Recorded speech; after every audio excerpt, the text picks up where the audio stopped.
Yan, ganito pala yung loob ng Rumos. Rumos power bank. Legit siya kasi talagang lahat ito battery niya, tas mabibigat.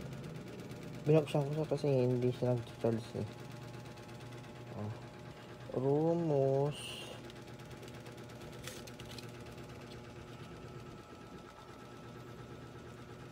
Sensei 4.